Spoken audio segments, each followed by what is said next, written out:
ಹೌದು, ಬಾಗಲಕೋಟೆ ಜಿಲ್ಲೆ ಹುನಗುಂದ ಇಳಕಲ್ ತಾಲೂಕಿನಲ್ಲಿ ಸತತ ಮಳೆಯಿಂದ ಬೆಳೆ ಹಾನಿಯಾದ ರೈತರಿಗೆ ಬೆಳೆ ಪರಿಹಾರ ನೀಡುವ ಕುರಿತು ಇಳಕಲ್ ತಾಲೂಕಿನಲ್ಲಿ ಸತತವಾಗಿ ಸುರಿದ ಮಳೆಯಿಂದ ಬೆಳೆ ಹಾನಿಯಾಗಿದೆ.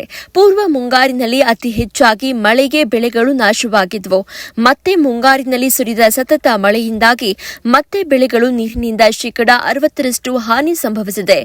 ನಮ್ಮ ಜಮೀನುಗಳು ಬೆಳೆ ನಾಶದ ಬಗ್ಗೆ ಸರ್ವೆ ಮಾಡುವ ಕುರಿತು ಬೆಳೆ ನಾಶವಾಗಿರುವುದಕ್ಕೆ ಯಾವುದೇ ಅಧಿಕಾರಿಗಳು ನಮ್ಮ ಜಮೀನುಗಳಿಗೆ ಭೇಟಿ ನೀಡಿರುವ ಬಗ್ಗೆ ನಮಗೆ ಮಾಹಿತಿ ಇರುವುದಿಲ್ಲ. ಸಮೀಕ್ಷೆಯಾಗಿದೆ ಅಂತ ದಿನನಿತ್ಯ ಪತ್ರಿಕೆಗಳಲ್ಲಿ ಬರ್ತಾ ಇದೆ. ನಮ್ಮ ಜಮೀನಿನಲ್ಲಿ ಶೇಕಡಾ 60% ಹೆಚ್ಚು ನಾಶವಾಗಿರುತ್ತೆ. ಇದರ ಬಗ್ಗೆ ಅಧಿಕಾರಿಗಳು ನಮ್ಮ ಜಮೀನಿಗೆ ಭೇಟಿ ನೀಡಿ ಎಷ್ಟು ನಾಶವಾಗಿದೆ ಅಂತ ದೃಢೀಕರಿಸಬೇಕು ಮತ್ತು ನಿಮ್ಮ ಜಮೀನು ಇಷ್ಟು ನಾಶ ಆಗಿದೆ ಎಂದು ಅವರು ನಮಗೆ ಲಿಖಿತ ರೂಪದಲ್ಲಿ ಮಾಹಿತಿ ಕೊಡಬೇಕು. ಮಹಂತೇಶ ಕುರಿ ಮುಖ್ಯಮಂತ್ರಿಗಳಾದಂಥವರು ಪ್ರತಿ ಹೆಕ್ಟರ್ಗೆ 17,000 ರೂಪಾಯಿ ಅತಿವೃಷ್ಟಿ ಹಣವನ್ನು ಘೋಷಣೆ ಮಾಡಿರುತ್ತಾರೆ.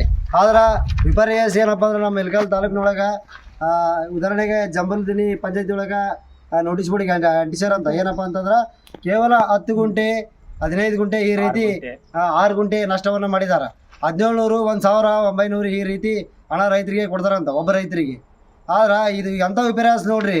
ನಮ್ಗೆ ಇಷ್ಟು ಹಣ ತೊಗೊಂಡು ನಾವು ಏನು ಮಾಡ್ಬೇಕಂತ ನಮ್ಗೆ ಎಲ್ಲಿ ಇಡ್ಬೇಕನ್ನೋದು ತಿಳಿಯಕತ್ತಿಲ್ಲ. ಆ ರೊಕ್ಕ ಎಲ್ಲಿ ಇಡ್ಬೇಕು 1,000 ರೂಪಾಯಿ ಅಂತೇಳಿ ನೋಡ್ರಿ. ಈಗ ನಾವು ಅವ್ರು ಏನಾರ ಸರ್ಕಾರ ಈ ಕೂಡಲೇ ನಮ್ಮ ಅಧಿಕಾರಿಗಳಿರ್ಬೋದು ಜನಪ್ರತಿನಿಧಿಗಳು ಅದನ್ನು ಚೇಂಜ್ ಮಾಡಿ ನಮ್ಮ ರೈತರಿಗೆ ಪೂರಾ ಸರ್ವೆ ಮಾಡ್ಕೋಬೇಕು. ಇನ್ನೊಂದ್ಸಲ ಸರ್ವೆ ಮಾಡಿಕೊಂಡು ನ್ಯಾಯಯುತವಾದಂಥ ಹಣವನ್ನು ನಮ್ಮ ರೈತರ ಖಾತೆಗೆ ಜಮಾ ಮಾಡಿಲ್ಲಪ್ಪ ಅಂತಂದ್ರೆ ಅವ್ರು ಕಳಿಸಿರುವಂತಕ್ಕಂಥ 1,1700 ರೂಪಾಯಿ ರೊಕ್ಕದ ಜೊತೆಗೆ ನಮ್ಮದು 100 ರೂಪಾಯಿ ಸೇರಿಸಿ ಒಳ್ಳೆ ಸರ್ಕಾರಕ್ಕೆ ಕೊಟ್ಟು ನಾವು ಸರ್ಕಾರದ ವಿರುದ್ಧ ಲಭ ಹೊಯ್ಕೊಳ್ಳುವಂಥ ಚಳವಳಿಯನ್ನು ನಮ್ಮ ಇಳಕಲ್ ತಾಲೂಕಿನಲ್ಲಿ ಹಮ್ಮಿಕೊಳ್ಬೇಕಾಗುತ್ತದೆ.